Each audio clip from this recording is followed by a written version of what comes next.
Now let's shift gears to our second keynote speaker, our honorary guest, an Olympian, Bob Beamon. I will assume here that most of us are not Olympians or have not participated in the Olympics. I may be wrong in that assumption, but I know that some of our expert judges are athletes as well in medical affairs, and they've run very fast times in the sprint, 100 meters, for example, 10:86, okay, which is quite a fast time.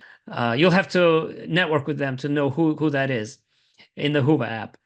But I want to introduce Bob Beamon, our champion, who has reinvented himself many times across his life and career as well. He's also a musician. He happened to have opened the track and field competition this year at the Paris Olympics, if you were able to catch that.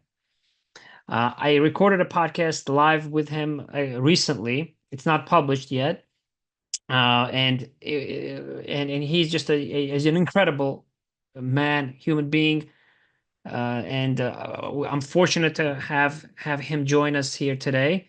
I want to pull up a photo first of his jump, the still shot of the jump that everyone is very familiar with because it still stands today as an Olympic record to this day. And he's going to celebrate a 56th anniversary of this long jump on October 18th, in fact.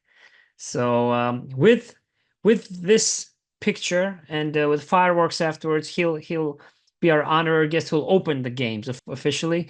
I want to invite Bob. Bob to speak to us. Can you hear me? Can you Oh, see yes. me? Yes, there you are. Okay. Can you see me and hear me? Yes, we can see you as well. We can see you as Great, well. great, Absolutely. great, great. Well, welcome. Welcome to our Medical Affairs Innovation Olympics, Bob. It's a huge honor to kind of bring the two worlds together of sports and science, which we've been doing for 3 years now, as I mentioned. I want to start, with a question and also invite everyone else to post your questions in this chat, just like we've been doing with our previous speakers. I want to ask you about the first jump you made before that famous jump. What was the first jump you made in life that shaped your career afterwards? Uh, you know, Well, Tim. First of all, thank you for this wonderful opportunity to share a small tidbit of my background and to share it with your colleagues and to uh, let them know how closely related and how important it is to have health uh, and sports connected with each other. And so it was a great thing to connect me with Tim. So thank you very much. So the question was, what was my first? Well, it was sort of a interesting beginning for me because let me set up the backdrop because I think it would be very important to know where I came from. So I'm saying to you, my backdrop in my experience in life, that I came from a place called South Jamaica, Queens, New York. Uh, very little information spread it out in my community about health, how to take care of yourself. Uh, and so I started out in an unlucky situation. I lost my mother at the age of almost 1 year old. She passed away at the age of 25. I never knew my father, not until I was 74 years old. So I was already at a handicap in terms of understanding. I was put in a home in New York because they didn't know what to do with me after my mother passed away. So it was sort of interesting. And the backdrop I'm giving you so that you understand a little bit more about the health and so forth. And so my mother passed away with tuberculosis in 1946. 47, they found a cure of tuberculosis. Number two, at the age of 74, I found out who my father was. He also uh, contracted tuberculosis also. So I was at the time at a tremendous handicap. And so from that point on, living with some of the family members, didn't know very much about anything about health or even sports. And so I'm the first one to graduate from high school. Uh, and of course, the first to graduate from college too, and all that kind of stuff. So I'm at a tremendous handicap. I'm not feeling good about myself. I don't know anything about sports or anything about uh, health reasons and stuff like this, how to keep yourself healthy. So here I am trying to find my way in life. And I was choosing another side of life, which was not socially acceptable. And so they said, Bob, you have one foot in the grave and one foot out. So how are you going to serve? How are you going to get yourself back together? So one day, there was this information in the community talking about police athletic league activities. And the activities were track and field, basketball, and touch football and things like this here. And so I chose two sports, which was basketball, which was my number one love as an athlete. So number two, track and field was there. And so I started out running 50 meters, 100 meters. I'm like 8 and 9 years old. And so I'm really trying to find something that I could win. I got beat so many times that I was so disappointed. I did not like to lose. I wanted to find a way. I just wanted to get a medal, one of these small medals from the Police Athletic League. Every Everybody was coming home with medals. And so one day, this youngster, a friend of mine, decided he was very ill. And so they asked me to take his place.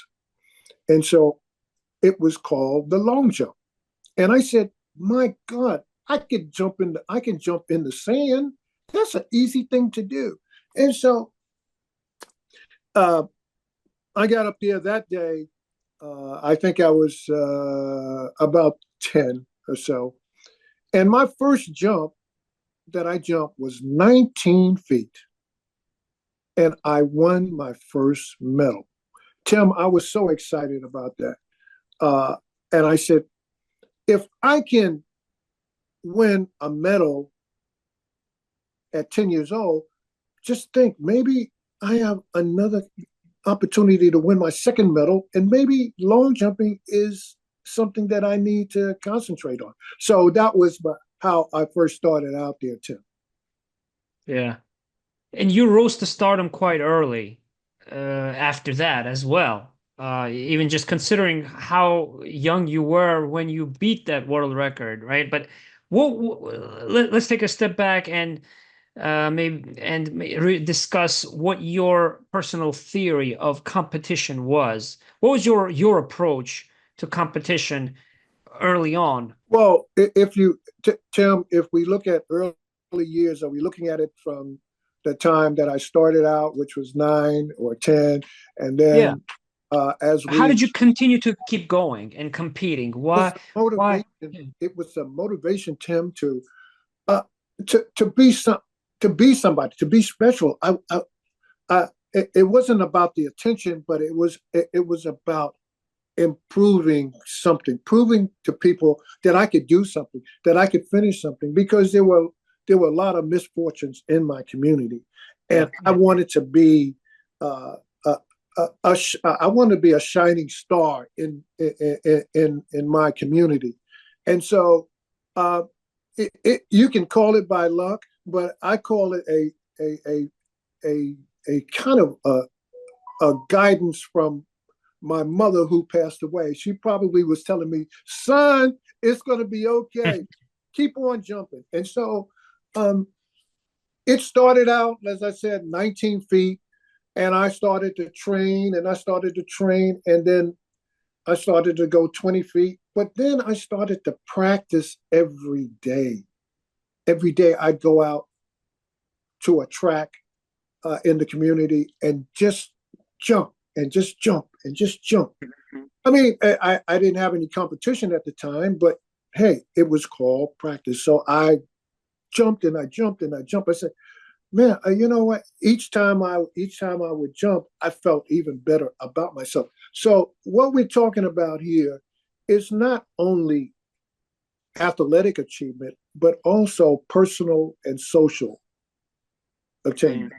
And so I had two things going for me, and that was those two things. And so one day there was a some information that was in the community talking about the Junior Olympics, Hmm. and I said, I'm going to borrow somebody's shoes, track shoes, and I'm going to go to this wonderful place in New York City called Randall's Island.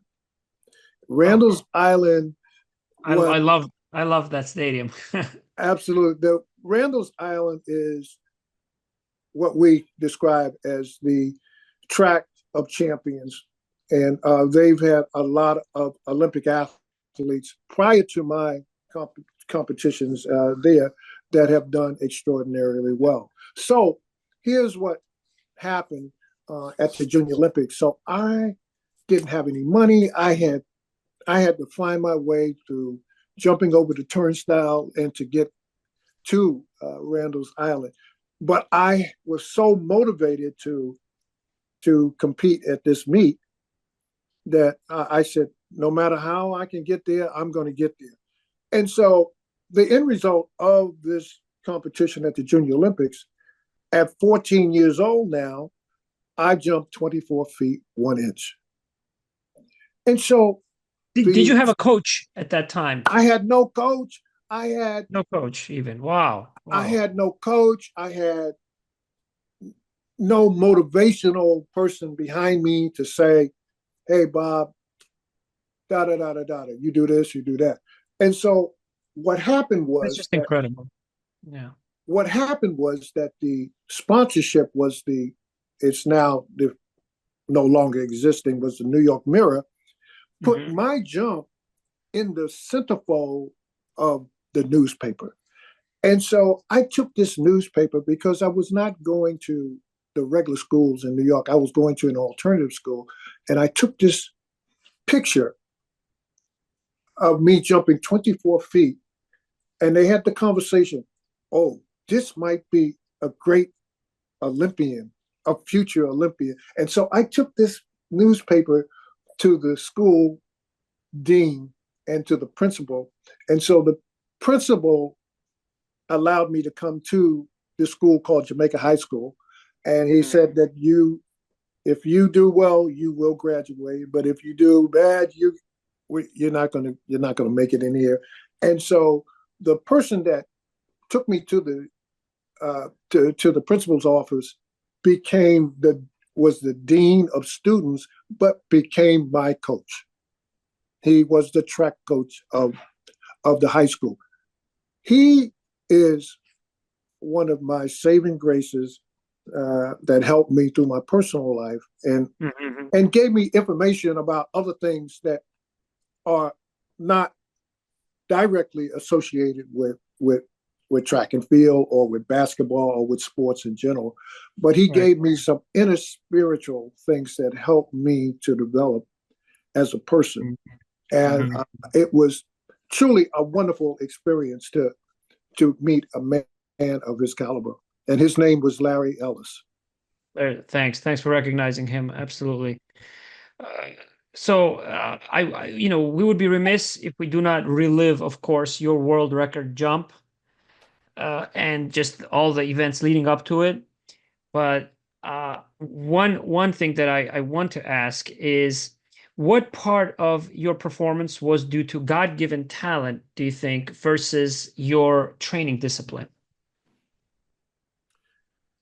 It's kind of you can't have one without the other. It goes together like a horse and Yeah. carriage. It goes. Mhm. It's a it's a interesting question. Uh, I can only say that you can't have one without the other. Did you So work harder than your other peers, for example? You mentioned you trained all the time and you drove yourself to practice a lot. I had some basic, I had foundation. I Mhm. understood certain basic fundamentals of jumping, but I was still in the midst of understanding what my potential was. I was always learning, always open to learn, always open to get to the next stage, always Right. always open to find another way to make me feel good about what I was doing in terms of jumping. So it's not only about you having the ability, but you have to have this inner self of making making sure that you are healthy mentally and set forth. As we watch the games of today, the Olympic Games of today, they Yes. talk about more athletes are using psychologists or psychiatrists, or they're getting mental health. They're having Right. Right. problems, this and that.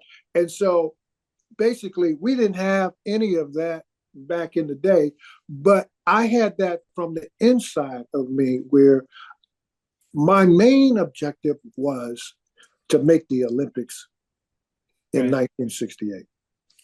Yeah.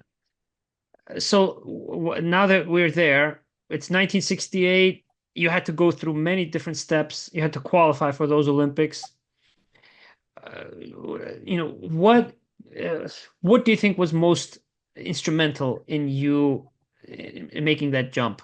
You know, how did you build that performance? How did you put that performance together in Mexico City?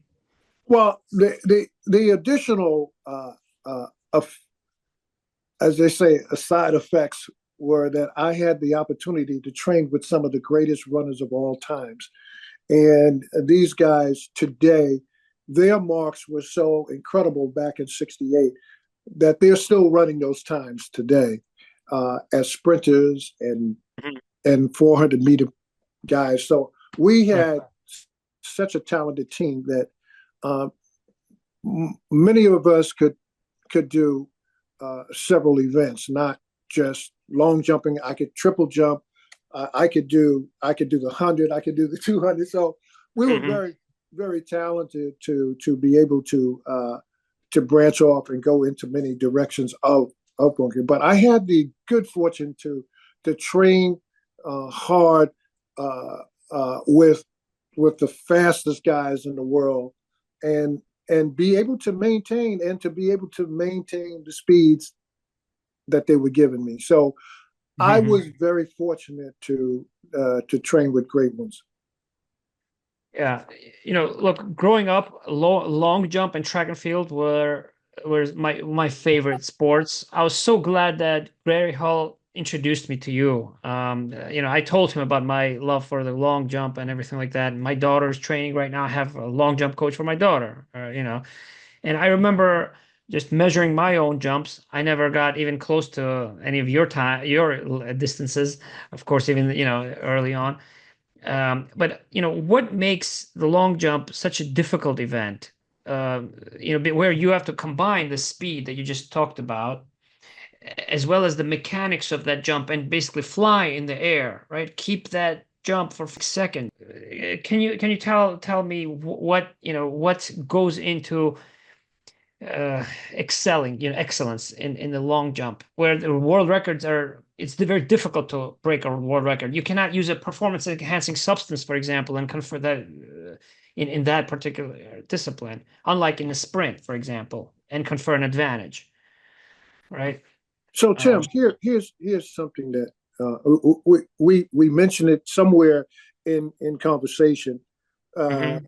um, my thing is that I had no coach to train me when I was 9, 10, 11, 12, 13, 14, 15 until my sophomore year in high school.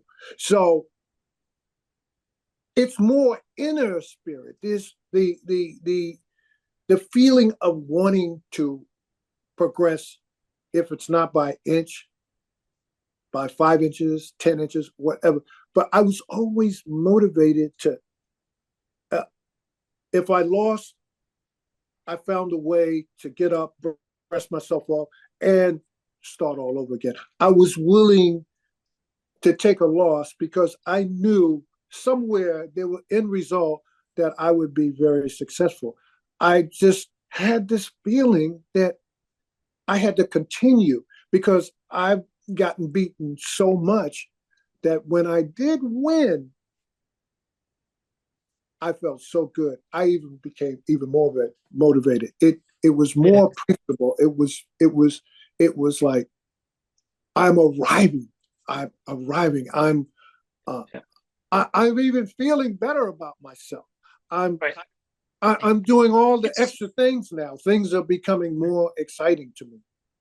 And you did so by a long distance. I mean, the that world record that you broke, on during the qualifications, you only qualified on the last jump. You barely really, right, in the qualifications for the final, and then in the final, you ended up breaking the record by a huge distance. Right, and it stood for 23 years. How did this being a champion impact your life afterwards, in your business, your career? Well, here is the called the transitional stage for athletes that have spent all of or most of their entire life training for this big moment to Hmm. stand up on that stage to either win a gold medal or silver or bronze or just being a participant of making their Olympic teams. And so nothing else seems sometimes nothing else seems to be important to start preparing for the afterlife. And I can tell you, from professional athletes to amateur athletes, transitional from going into retirement has been sadly disappointing in a lot of athletes. They just don't know Right. what to do. Hmm. That Hmm. is very important. And those are the things, that is one of the things that we should, as coaches or managers, start preparing our athletes the afterlife after, because The sports, life after sports, right? Yeah. absolutely, Right. absolutely, it is so important. So my transitional was that I was ready. I was ready to make my transition. Uh, I was when I stood up on the podium to receive my medal, the Star Spangled Banner went up, and I stood there for a minute, and I said, "What the hell do I do now?" Yeah. I've already, I've already gone beyond my imagination of what I have done. I didn't even know the tremendous effect of what this jump did, not only to me, to my family, to the world. I mean, it was just unbelievable. We had people that were in the medical field were trying to analyze my jump, trying to understand how could this man jump 3 feet, be on top of the Olympic record and two Right. feet on the world record. How could that Hmm. happen? We only make jumps in inches, a couple of inches in competitions since we started the long jump. And so what happened there was I stood there and I said, well, what the heck do I do now? And so my thing was that I need to have the confidence in trying to find something that would be as exciting or even more exciting. And Hmm. so I had to go back to school and Hmm. graduate from college and so forth. But after graduating from college, one day I got sick and I had to go to the doctor. And the doctor said, your blood pressure is sky high. Hmm. And they said, you have a problem with your kidneys. And so you've got to be aware of these things. And so my blood pressure was just unbelievably high. It was, as they say, I was a walking time bomb, and Oh. I had no idea that it was that bad. And Mm. so now I have to now, after all of these years, start worrying about health. Man, Mm. I'm Superman. I don't I Right, don't right. I don't need doctors to tell me what to do. But they said this is about life and death. And the great thing about my existence was that I used common sense. And I said, hey, what do I need to do, doc? And so my transitional stage started with trying to find something that would be equal as exciting as training for the Olympics, but also uh, understanding what my health was, how to get things.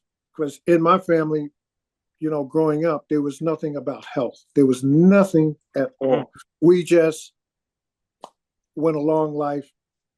We were there until we were 40 and 50, and then suddenly we're losing people in the Mhm. family. So my education I got on my own. I mean, and my transitional was inner. Like, I got to find something. As I said, I stood up on the podium and they put this Olympic gold medal around my neck. At that point, I was aware that I had to make my transition into Yeah. something, but I wasn't afraid to. I was always seeking and looking and trying to find Mhm. things that would make Yeah. me make it easier for me to get into Right. a transitional stage. Yeah. Yeah. Yes, and the what kind of innovations in healthcare are you particularly excited about now? Given that we have an innovations event here, so I wanted to ask you that question. Is there, are you following any particular, healthcare advances, or what kind of wishes or message would you have to our healthcare community here of scientists and innovators and leaders? Well, the fortunate thing for me was that my athletic, I guess, experience turned out to be extremely favorable to me, both socially and financially. And so the things that came to me one day was that a pharmaceutical company came to me and said, "Man, we understand you have hypertension, and that Mhm. we would like for you to represent us in promoting our medication." And I agreed to do it, and I spent a lot of time promoting it around the world Oh, really? of Oh, hypertension. And oh. so uh, that became a very exciting experience, not just because I was representing the company, because each Hmm. time that I stood and talked about my experience with hypertension, I learned more about myself and what I had to do. And I had to stay connected. I didn't vary away from the problem. I kept it with me. And I made sure that I followed what my doctors instructed me to do. Yep. And then I developed kidney problems. I developed diabetes. And I'm now faced with another. This is now later stages in my 60s and 70s, and I'm like, man, how do I deal with this? Well, you deal with it like you dealt before. Like a You know, sports athlete, an ab- intelligent sports athlete, absolutely. I It's might like add. let's put two and two together. Hey, when they diagnose you, what are you going to do? Are you going to follow the instructions? Are you going to follow your doctor's uh, um, prescription, his advice or his findings, or you're going to fall by the wayside?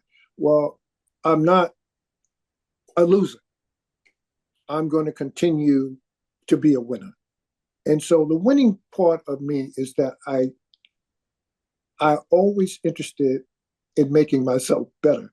And so not only in competition but also in my field when I'm medic when the medical parts of me uh, uh, are seeping out and saying, "Help, help! You need help." Well, if I need help medically, I'm going to get it. And so Mhm. I've dealt with my diabetes extremely well, and doctors are very excited about how I've actually taken care of myself. And in the communities where I grew up, man, there's a lot of sad stories uh, about men and women and Yeah. children that are Yes. faced with these kinds of setbacks. Yeah. Yeah. Yeah. The theme this year in our event is discover new power in medical decisions. Last year, the theme, for example, was reclaim our health, revive our planet. Right. So we're continuing along that theme, and we realize how the patients are becoming more in control of their own decision making, across the spectrum. And so I'm glad to hear that your condition is under control and you continue to receive continuous, you have continuity of care. Uh, I know that you have also reinvented yourself as a musician, as a drummer. You have a band. You played with a Grammy Award winning band. You opened the Paris Olympics. Maybe share some of your impressions from the Paris Olympics. Before I open it up to the audience. So everyone, feel free to ask some questions as well after we hear this response. Either get on video, please feel free, and or in the chat. But yeah, tell me about your impressions from Paris, and especially because you had a musical performance there too, Right. right? Well, And well, what role does that play now in your life? Tim. One of the things that when I make my uh, appearances with people, I talk about there's no limit. You never should stop reinventing yourself, or never think that it's coming to an end because you reach a certain age that things must stop. You must always think about, how do I make myself better, or how do I go into my next transition? So what happened with me was I had to stop my musical drumming experience when I started at 8 and 9 years old. I had to stop when I was 15. So I had committed that time at 15 to sports. And so I had to now concentrate on sports now. So I had to leave that. And so all the years that went by, da, da, da, and so I was always around musicians. So he said, Bob, you need to come back and you need to come back in. And so 1 year ago, I said, you know what? It's time. I'm ready to make that next transition. And so I had a cousin that is very, very famous as a musician, and I asked him. I said, "You think I should come back now?" And he said, "Absolutely." And I said, "Well, this is the transitional stage that I need to go and to get to where I wanted to get to." And so I had to work out night and day and night, just like I was training for the Olympics. I was hurting. My arms was hurting, everything. My mind was, it was so, I said, am I going to make this thing? So after 3 or 4 months of training, uh, the band leader came to me and said, Bob, I'm going to do an album and I would like you to be a special guest on my album. And I was so excited. I said, wow, did I come that far? But I wasn't really looking for anything that big in my life. I was looking just to say, I'm going to enjoy the next transition of doing something that I missed when I was a youngster. And now I'm back in it. And so some people were saying, oh, he's not going to do it. But look at me now. I'm like, yo, I'm back in it now, and I'm excited about it. And it keeps going and it keeps going and it keeps going. So I just never stop and feel like I can't do something. Yeah. And that's visualization. That's just it's such a gift that sports athletes have, and they learn to acquire it too. One thing that I share, I think, with you, and it's not the world record in my talent for long jump, is my approach to sports. I've always gone to work and everything that I do as a sports athlete. And look, when I was very little, and with other children, I used to always pretend like I was a commentator and I was interviewing sports athletes. So I'm truly, truly honored to have the chance to interview you, Bob, today. And so it's a great opportunity, very inspirational for all of us. I want to ask you, my friends, innovation Olympians, to speak and to get to know Bob and in some of our last few minutes here. Anyone has a question or comment for Bob? Mark, go ahead. So, Promark or Vic Firth Mark, I heard Mark first there. Go for ahead. the drummer? Oh, okay. Oh, you're playing What type music. of sticks? Yeah, what type of sticks? What brand of drums do you use? Well, what I'm doing right now, before we're two. I'm a percussionist, and so where I come in at is that I use everything except for the lead trap drummer. I will do uh, Okay. as a percussionist, and so I do every other drum except for that one. But if I have to, I will. But I use uh, all of the. It could be maracas, it could be bells, it could be conga drums, it could be bongos, it could be uh, a number of instruments that can make a musical score incredible. Nice. Yeah, You I sound come like at it. you sound like you're a musician too, huh? Yeah, so I've got the patents for the hi-hat, the bass drum pedal, the snare drum from Slingerland Ludwig. So I'm a drum set guy. So I made an assumption that you were talking drum set too. But I no, do. that's I cool. love Play drums them. also. I have djembe I drums. play them too. Yeah. I play them, but I haven't sat into a session where they've asked me to play. But I do know Singleton and all that kind of stuff. Yeah, you guys have some great stuff, man. And I have Awesome. used those before. Yeah. Bob, Yeah. what is the Well, name of your thanks. band, if you can share with us It's again? called Stick Bones and the Bone Squad. Okay, Thanks. Stick Bones and the Bone Squad. Yes, yes. Great. And the name of the album that we've developed is called Olympic Soul, and it's not spelled Olympic. It's spelled OLIPK, Olympic. So we have a different kind of way of saying it, because it's soul. Yeah, yeah.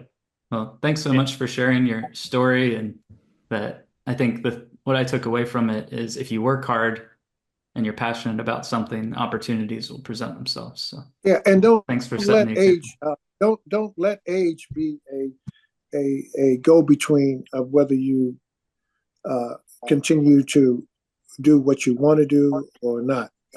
I'm always in constant conversation with people who just feel like, oh, I'm too old, it's past, and I said, it's not too late. It's not too late, and You both spoke. particularly seniors too, particularly seniors. So Yeah. Well, but we Thank both spoke about drums, and we have a medical affairs and pharma audience. In medical affairs, particularly, I've compared medical affairs to the drumbeat of science because it's somewhere in the background, right?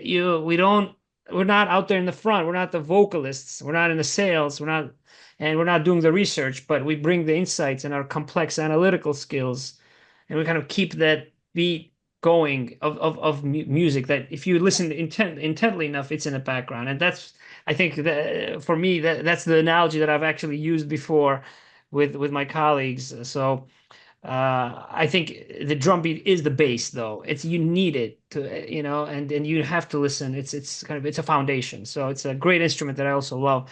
Uh, I think we have just time for one last question before I have one request for you, Bob, which is a tradition at this event that we've built. But Noor, do you still have a question? Yes, you Yes, do. Okay, yes. go ahead, Noor. Of course. Go. Well, first at all, super thank you, Bob. You are a champion, very inspiring. I heard you very well. You talked about the fire, the fire inside you. And then you talked about teach the community you are in. How are you teaching this feeling that, you get inside you to make miracles, to get anything accomplished? What are you doing for this community? I imagine it's something has to do with that spiritual state, mental state. So what are you doing there? Like, how are you doing it? Well, first of all, let me just, I want you to go to Webster's dictionary. Webster's dictionary uh, uh, put my name in the dictionary, and it's called Beamon-esque. And Yes. it tells you what Beamon-esque means, and it's a great definition of what they call greatness or something beyond your imagination.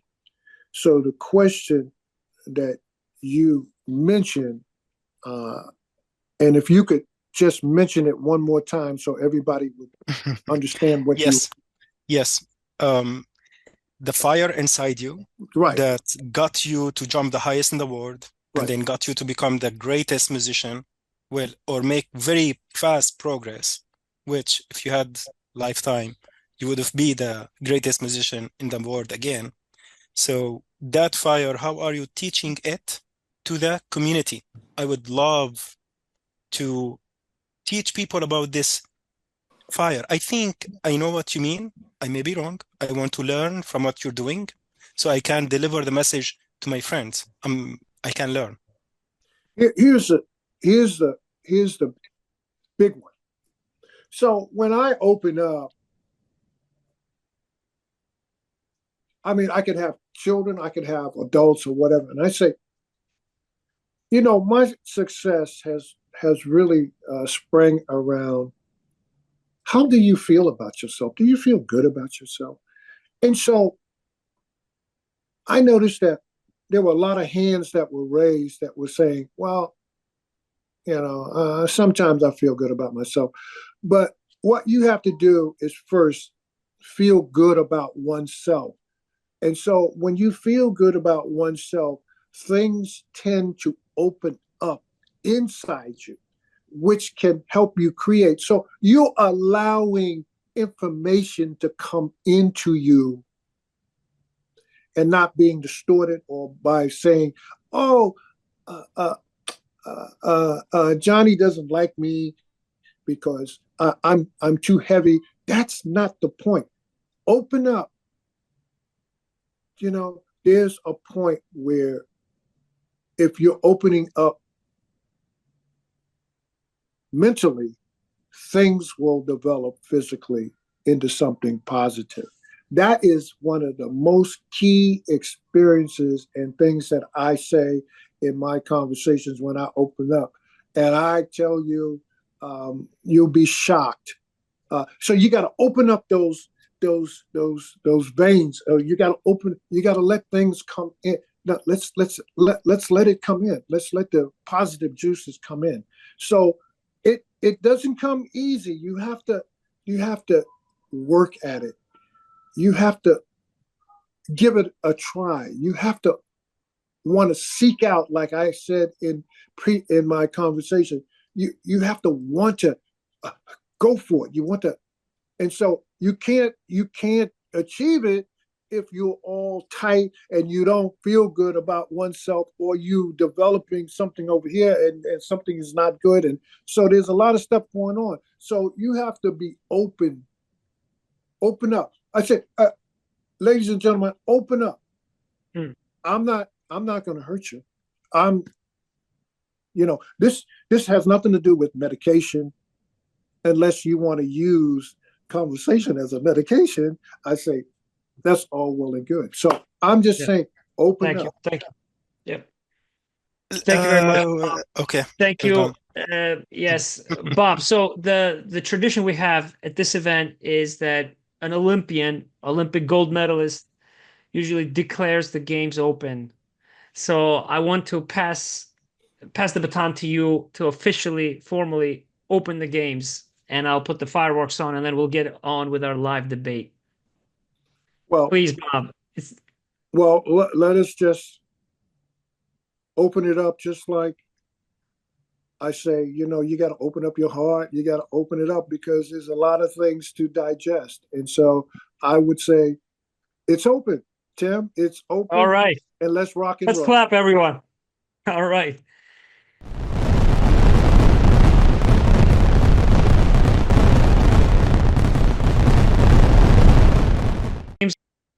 Thank you very much, Bob. You're invited. You're welcome to stay today for the entire opening ceremony and come back as well, the closing ceremony, anytime you like throughout the next 16 days and after as well.